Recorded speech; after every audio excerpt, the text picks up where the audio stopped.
Introducing the 2025 Mazda BT-50 SP. Considered the uglier brother to the Isuzu D-Max. Since they share the exact same platform, the Mazda always sat in the shadows of the Isuzu because, frankly, it was an ugly looking ute. However, with this latest iteration, with its really trendy exterior design and interior to match, can it finally be a better alternative to the D-Max? Or could it even be the best looking ute on the market today? My name is Salvatore, this is the Motor Marvel, and we are going to find out just that. Don't forget to like and subscribe and enjoy the review, guys.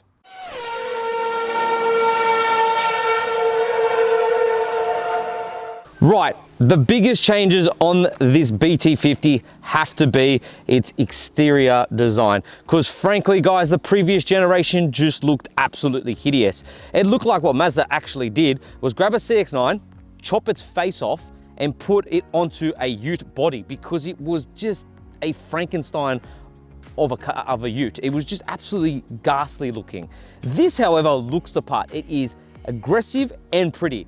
I love these new LED front headlights. I love this new grille that is gloss black with this ginormous Mazda badge on it and a little plaque there that says BT-50 in red to show everyone that you're driving the SP, the top of the line. This bull bar obviously is not standard. It is an optional extra. However, it is covered by Mazda's 5-year warranty. So if something goes wrong with this, it's covered with the car, which is pretty good. And you also get 5 years cap price servicing, which is really nice. The bull bar, however, does cost just under $4,000, so it is pretty pricey, but all bull bars are. The car itself is priced in at $71,500 before on-road costs, which is a bit steep. However, it is not that much more expensive than many of the other options out there. Because let's be honest, utes are becoming increasingly popular and increasingly expensive. Let me know in the comments, guys, do you think they're getting a bit ridiculous in their pricing? Or do you think it's pretty much warranted because of what has been changed on utes these days to be more of a daily ute for the family rather than just a workhorse? Let me know in the comments below. As I mentioned, all the accents are finished off in gloss black. So that includes the door handles, the roof rails, the sailplane that has BT-50 embossed on it, and the wheel arches. I wouldn't have chosen, if I was Mazda, to make these gloss black because the thing is, we all know piano black shows scratches very easily, and this car is bound to have some pinstripes on it, if you know what I mean. The wheels, however, are 18 inches and they're finished off in gloss black. And this side step looks pretty rugged and mean if you ask me. The rear design. Well, it's a ute, guys, so I'm sorry, they all look the same when it comes to the rear. You really can't do too much. Nonetheless, you have part LED rear tail lights, a BT-50 badge there, a 4x4 badge there, and a massive Mazda badge. If you open the rear tailgate, it's nicely dampened. Unfortunately, it does not lock with the central locking, which is a shame since you're paying over $71,000. But what is cool is you get a roller shutter retractable tonneau cover. You also have a really nice plastic tub liner. You have a tub width of 1,530 millimeters, a tub length of 1,570 millimeters, a tub depth of just under 500 millimeters, a payload capacity of just over 900 kilos, and a brake towing capacity of 3.5 tons. Right, let's talk about ground clearance, approach angle, and departure angle. Starting with departure angle. Departure angle is at 17.9 degrees. Your ground clearance is at 240 millimeters, and your approach angle is at 27 degrees. However, this has the bull bar, so it'd probably be a little bit more. Okay, so what do you get on this SP version? Well, you get a more premium interior, but still has old school, robust plastics for longevity. What does that mean? Well, you've got this leatherette at the front here with this terracotta red stitching, but further back you get scratchy plastic. Then you get scratchy plastic here, leather on the door card where your elbow mostly sits, leather here on the center armrest, and you get these glorious sport seats that are half terracotta red leather and black Alcantara through the center with their BT-50 badge embossed on the headrest, and then terracotta red stitching down the middle. They're very supportive and very comfortable. They're also electronically adjustable, but only for the driver. I do really like the combination of old school robust materials and the new premium materials that have been heavily used throughout the Utes that are coming out today. The screen is now updated. You no longer have that screen that never had physical knobs, which I hated. This, however, has physical knobs, thank you, and it measures in at 9 inches. What I do hate is that the actual buttons to go back to the home screen and so forth, you cannot see. They're right here, and they're haptic feedback. Why? You had it, you almost had it, and then you screwed it up with that. But nonetheless, the screen itself, very clear, very responsive. It has wireless Apple CarPlay, which is really nice. And it also receives the tire pressure monitoring system that we saw on the Isuzu MUX, which is really neat. Down here, you've got dual climate controls with physical toggle switches, which is really nice, and it feels pretty premium. Come further down, you've got a USB-C charging port, also screen mirroring down here. You've also got a 12-volt socket. Unfortunately, you don't have a wireless phone charger. You have to option that, which is stupid. You got your 2 high, your 4 high, and your 4 low, so your 4 drive modes. Move down the center here, you've got your rough terrain mode, which we've seen how well that works. Your rear locking differential, heated seats for both outboard seats, and then your parking sensors and your hill descent control button. Physical gear selector, manual handbrake, thank God. 2 cup holders, decently sized door bins, and pretty decent glove box.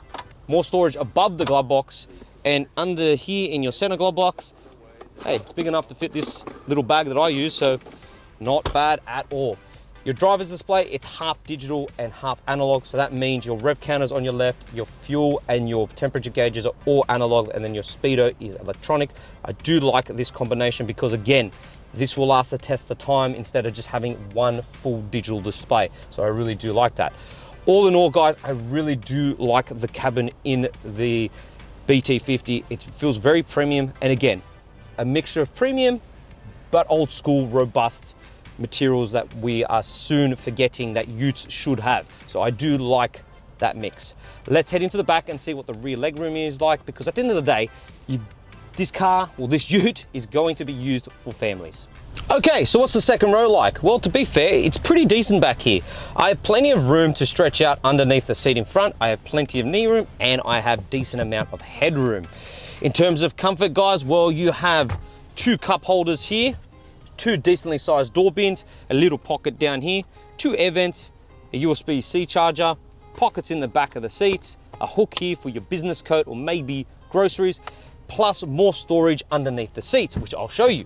So you jump out, you pull this little lever here, and you've got storage under here, which is finished off in the carpet rather than just exposed steel, which is really nice. In terms of fitting baby seats, where you have ISOFIX anchor points on both outboard seats plus top tether points. Other than that, guys, that's pretty much it.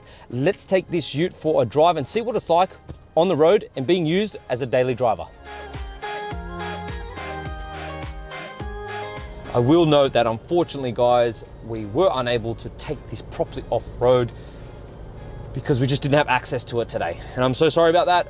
But if you do want to see how capable this 4x4 setup is, go check out our Isuzu MUX review, because it's basically the same. Okay, so what's it like to live with day to day? Guys, honestly, I'm quite surprised. It's actually a very easy Ute to live with. It's not too big, so when it comes to parking in the city where I live, it's pretty easy. Visibility is really good. Ride is pretty decent, except for the fact when you do get out onto the open road, it does like to bounce a lot when the road becomes a bit wavy, which is a bit irritating. But around town, it's quite comfortable, and that's a lot to do with these seats. They're very supportive and very plush. I do really love these seats. Honestly, I love them. I think they're probably one of the best looking seats I've seen in a Ute for a very long time. So yeah, it's not really a hard Ute to live with. Like most Utes out there are either too big, too noisy, and other factors that really make them a very difficult car to live with on a day-to-day basis. But this BT-50 is very, very easy. So what's the fuel economy like then? Well, look, Mazda do claim 8 liters per 100 Ks, but honestly, guys, you're going to expect anywhere between 9 and 10, depending on how you drive. This has the optional bull bar, and I was honestly expecting way more, but I'm getting 9.1 liters per 100 Ks, which is pretty bloody decent. In terms of safety tech, well, you have a lane departure warning, lane keeping assist, guided cruise control, etc., etc., etc. If you want to read all of it, go to my written review in the description below, and you can read all of it. There are 2 things out of the safety features that do get on my nerves, and number 1 has to be the emergency braking system, which is like an overprotective parent. It literally gets in the way when you don't even need it to, and it can actually cause an accident in the first place. Like, I was experiencing this BT-50 just braking all of a sudden when I wasn't even near the car, which is really irritating, and it's just frustrating. However, you can turn it off by simply just going into the infotainment screen, which is very easy, thankfully, and it's not like a bazillion options to get to it. So that is really easy and nice. The other thing is, you'd expect spending over $71,000 for a Ute, a 360-degree camera. However, you just get a reverse camera, which it's a bit disappointing. What isn't disappointing, and which most journos will say is a bit prehistoric, is its engine. It gets the dependable, reliable 3-litre 4-cylinder turbo diesel motor from Isuzu that produces a respectable 140 kilowatts and 450 Newton meters of torque, and sends it through a 6-speed automatic transmission. Look, this engine is old. You cannot get around that, but I do love it because it's just robust. It's gonna last the test of time. It's not going to break because it's low strung, where most modern diesel motors are high strung. We've got so much tech in them now in most Utes that who knows in the future if they are going to really last. Like, I'm being honest there. Like, we don't. And we're seeing some Utes, I'm not gonna mention which ones, that are having multiple problems because of all the tech and the engines that they have. So I cannot fault Mazda to, obviously adopt the Isuzu powertrain and, the whole setup, because they've chosen wisely. But it's a great setup. I really do love this engine. And yes, it's old, but it works. So why change something that's not broken? I will say, however, the gearbox could have been updated a bit, because this 6-speed is a bit sluggish and it just doesn't suit the engine. It's just a bit frustrating. Nonetheless, you could put it into like a more of a, call it a Tiptronic mode. I wouldn't call it a sequential mode because it's not really that. And you can change down in the gears, and then you can give it some. But see, do you see what I mean? Like that, I was in second, then to go to third. I already changed, and the third, it was like the gearbox was sleeping, and it was just like, oh, you want third gear? Oh, there it is. So that is a bit frustrating.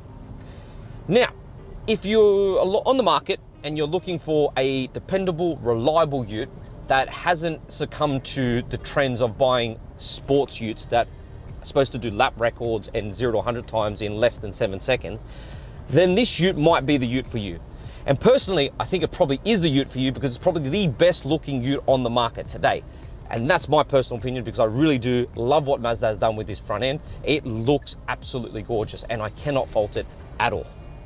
So what's my final verdict on this 2025 Mazda BT-50 SP? Well, guys, I'll have to say this. It is the prettiest Ute on the market today, and it finally outshines the Isuzu D-Max, making it the choice for you if you're looking for something that is dependable and reliable and will last the test of time, and has the face to match. It no longer is a Ute that has looks that only a mother could love.